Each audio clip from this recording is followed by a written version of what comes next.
Apex bank ನಿರ್ದೇಶಕರ ಆಯ್ಕೆ election DKC versus Rajanna ಅನ್ನೋ ಅಖಾಡ ಈಗ ಶುರುವಾಗಿದೆ.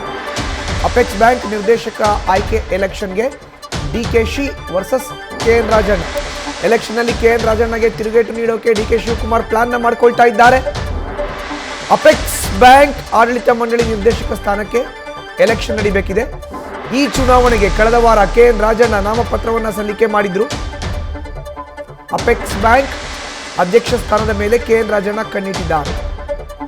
ಡಿಕೆ ಸಂಬಂಧಿ ಎಸ್ ರವಿಗೆ ಅಪೆಕ್ಸ್ ಬ್ಯಾಂಕ್ ಅಧ್ಯಕ್ಷ ಮಾಡೋಕೆ ಪ್ಲಾನ್ ಮಾಡಿಕೊಳ್ಳಲಾಗ್ತಾ ಇದೆ. ಹೆಚ್ಚಿನ ಮಾಹಿತಿ ನೀಡ್ತಾರೆ ನಮ್ಮ ಪ್ರತಿನಿಧಿ ಶಿವಪ್ರಸಾದ್. ಈಗ ನ್ಯೂಸ್ ರೂಮ್ನಿಂದ ನೇರ ಸಂಪರ್ಕಕ್ಕೆ ಜಾಯ್ನ್ ಆಗಿದ್ದಾರೆ. ಶಿವಪ್ರಸಾದ್, ಈಗ ಕೆಎನ್ ರಾಜಣ್ಣ ಆ ಸ್ಥಾನದ ಮೇಲೆ ಕಣ್ಣಿಟ್ಟಿದ್ದಾರೆ. ಈತ ಡಿಕೆ ಶಿವಕುಮಾರ್ ಕೂಡ ಆ ಕಡೆಗೆ ಎಂಟ್ರಿಯಾಗಿ ತಮ್ಮ ಸಂಬಂಧಿ ವಿಧಾನ ಪರಿಷತ್ನ ಸದಸ್ಯ ರವಿಗೆ ಪಟ್ಟ ಕಟ್ಟೋಕೆ ವೇದಿಕೆಯನ್ನು ಸಿದ್ಧಪಡಿಸ್ಕೊಳ್ತಾ ಇದ್ದಾರೆ. ಹೇಗಿದೆ ಜಟಾಪಟಿ? ಖಂಡಿತವಾಗಿ ಮಧುಸೂದನ್, ಕಳೆದ 2 ವರ್ಷದ ಅಂದ್ರೆ ರಾಜಣ್ಣ ಅವರು ಯಾವಾಗ ಸಹಕಾರಿ ಸಚಿವರಾಗಿದ್ರು ಈ ಸಂದರ್ಭದಲ್ಲಿ ಖುದ್ದು ಡಿ.ಸಿ.ಎಂ. ಡಿ.ಕೆ. ಶಿವಕುಮಾರ್ ಅವರೇ ರಾಜಣ್ಣ ಅವರನ್ನ ಭೇಟಿ ಮಾಡಿ ಅಪೆಕ್ಸ್ ಬ್ಯಾಂಕ್ ಅಧ್ಯಕ್ಷ ಸ್ಥಾನದ ವಿಚಾರ ಕುರಿತಂತೆ ಚರ್ಚೆಯನ್ನ ಮಾಡಿದ್ರು. ಈ ಸಂದರ್ಭದಲ್ಲಿ ತಮ್ಮ ಸೋದರ ಸಂಬಂಧಿ ವಿಧಾನ ಪರಿಷತ್ ಸದಸ್ಯರಾಗಿರ್ತಕ್ಕಂಥ ರವಿ ಅವ್ರನ್ನ ಅಪೆಕ್ಸ್ ಬ್ಯಾಂಕ್ಸ್ ಅಧ್ಯಕ್ಷ ಸ್ಥಾನಕ್ಕೆ ಕೂರಿಸಬೇಕು ಎಂಬತಕ್ಕಂಥ ಲೆಕ್ಕಾಚಾರದ ಮಾತುಗಳು ಕೂಡ ಆಗಿದ್ವು. ಈ ಸಂದರ್ಭದಲ್ಲಿ ರಾಜಣ್ಣ ಅವರು ಡಿ.ಕೆ. ಶಿವಕುಮಾರ್ ಅವರ ಪ್ರಸ್ತಾಪವನ್ನ ನಿರಾಕರಿಸಿದ್ರು. ಸದ್ಯ ಈಗ ನಿರ್ದೇಶಕ ಸ್ಥಾನದ ಚುನಾವಣೆ ಕೂಡ ನಡೀತಾ ಇದೆ. ಕಳೆದ ವಾರವಷ್ಟೇ ರಾಜಣ್ಣ ಅವರು ಖುದ್ದು ಅಪೆಕ್ಸ್ ಬ್ಯಾಂಕ್ ಅಧ್ಯಕ್ಷ ಸ್ಥಾನ ಅಂದ್ರೆ ನಿರ್ದೇಶಕ ಸ್ಥಾನಕ್ಕೆ ಚುನಾವಣೆಗೆ ನಾಮಪತ್ರವನ್ನ ಸಲ್ಲಿಕೆ ಮಾಡಿದ್ದಾರೆ.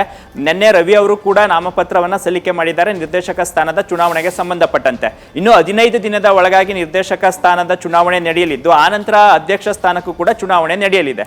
ಸದ್ಯ ಈಗ ರಾಜಣ್ಣ ಅವರು ಕೂಡ ಅಪೆಕ್ಸ್ ಬ್ಯಾಂಕ್ ಅಧ್ಯಕ್ಷ ಸ್ಥಾನಕ್ಕೆ ಅವರು ಕೂಡ ಆಕಾಂಕ್ಷಿಯಾಗಿದ್ದು ನಿರ್ದೇಶಕ ಸ್ಥಾನದ ನಂತರ ಅಧ್ಯಕ್ಷ ಗಾದಿಯನ್ನ ಪಡಿಬೇಕು ಎಂಬತಕ್ಕಂಥ ಲೆಕ್ಕಾಚಾರದಲ್ಲಿದ್ದಾರೆ. ಈಗ ಡಿ.ಸಿ.ಎಂ. ಡಿ.ಕೆ. ಶಿವಕುಮಾರ್ ಅವರು ಈಗ ರಾಜ್ಯದಲ್ಲಿ ನಾಯಕತ್ವ ಬದಲಾವಣೆ ವಿಚಾರದ ಚರ್ಚೆ, ಸಚಿವ ಸಂಪುಟ ಪುನರ್ರಚನೆ ಜೊತೆಗೆ ರಾಜಣ್ಣ ಅವರನ್ನ ಸಂಪುಟಕ್ಕೆ ತೆಗೆದುಕೊಳ್ಬೇಕು ಎಂಬತಕ್ಕಂಥ ಚರ್ಚೆಗಳ ನಡುವೆಯೂ ಕೂಡ ತಮ್ಮ ಸೋದರ ಸಂಬಂಧಿಯನ್ನ ಸಹಕಾರ ಕ್ಷೇತ್ರಕ್ಕೆ ಅಂದ್ರೆ ಅಪೆಕ್ಸ್ ಬ್ಯಾಂಕ್ ನ ಅಧ್ಯಕ್ಷ ಸ್ಥಾನ ಕೂರಿಸಬೇಕು ಎಂಬತಕ್ಕಂಥ ಜಿದ್ದಿಗೆ ಬಿದ್ದಿದ್ದು ಸದ್ಯ ಈಗ ಡಿ.ಸಿ.ಎಂ. ಡಿ.ಕೆ. ಶಿವಕುಮಾರ್ ಮತ್ತೆ ರಾಜಣ್ಣ ಅವರ ನಡುವಿನ ಜಟಾಪಟಿಗೆ ಈಗ ಸಹಕಾರಿ ಕ್ಷೇತ್ರದ ಚುನಾವಣೆ ಕೂಡ ಈಗ ಮುನ್ನೆಲೆಗೆ ಬಂದಿದೆ. ಈ ವಿಚಾರ ಕುರಿತಂತೆ ಈಗಾಗಲೇ ಸಿದ್ದರಾಮಯ್ಯ ಅವರ ಜೊತೆನೂ ಕೂಡ ರಾಜಣ್ಣ ಅವರು ಮಾತುಕತೆಯನ್ನ ನಡೆಸಿದ್ದು ಅಪೆಕ್ಸ್ ಬ್ಯಾಂಕ್ಸ್ ವಿಚಾರ ಕುರಿತಂತೆ ಅಂದ್ರೆ ಸಹಕಾರಿ ಕ್ಷೇತ್ರದಲ್ಲಿ ರಾಜಕೀಯ ಬೇಡ ಎಂಬತಕ್ಕಂಥ ಸೂಚನೆಯನ್ನ ಕೊಟ್ಟಿದ್ದಾರೆ. ಈ ಹಿಂದೆನೂ ಕೂಡ ಸಹಕಾರಿ ಕ್ಷೇತ್ರದಲ್ಲಿ ರಾಜಣ್ಣ ಅವರು ಗುರುತಿಸಿಕೊಂಡಿದ್ರು. ಆ ಹಿನ್ನೆಲೆಯಲ್ಲಿ ಮತ್ತೊಮ್ಮೆ ಅಧ್ಯಕ್ಷರಾಗಬೇಕು ಎಂಬತಕ್ಕಂಥ ಲೆಕ್ಕಾಚಾರದಲ್ಲಿ ಇದ್ದಾರೆ. ಇತ್ತ ರವಿ ಅವರು ಕೂಡ ಈಗ ನಿರ್ದೇಶಕ ಸ್ಥಾನಕ್ಕೆ ಆಯ್ಕೆ ಆಗೋದ್ರ ಮುಖಾಂತರ ಡಿ.ಸಿ.ಎಂ. ಡಿ.ಕೆ. ಶಿವಕುಮಾರ್ ಅವರ ಬಲದೊಂದಿಗೆ ಅಧ್ಯಕ್ಷ ಸ್ಥಾನಕ್ಕೆ ಏರ್ಬೇಕು ಎಂಬತಕ್ಕಂಥ ಲೆಕ್ಕಾಚಾರದಲ್ಲಿ ಇದ್ದಾರೆ.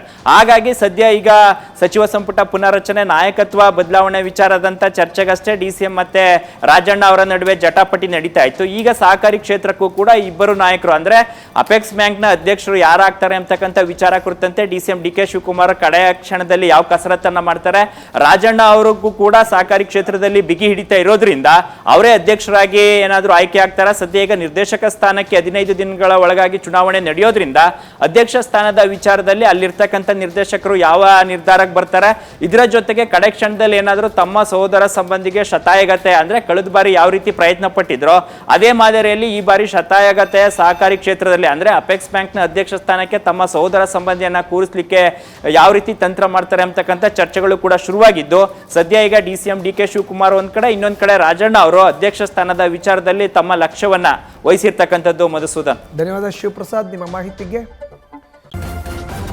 ನ್ಯೂಸ್ ಫಸ್ಟ್ ನಿರ್ಭೀತಿಯಿಂದ ನಿಮ್ಮ ಪರವಾಗಿ.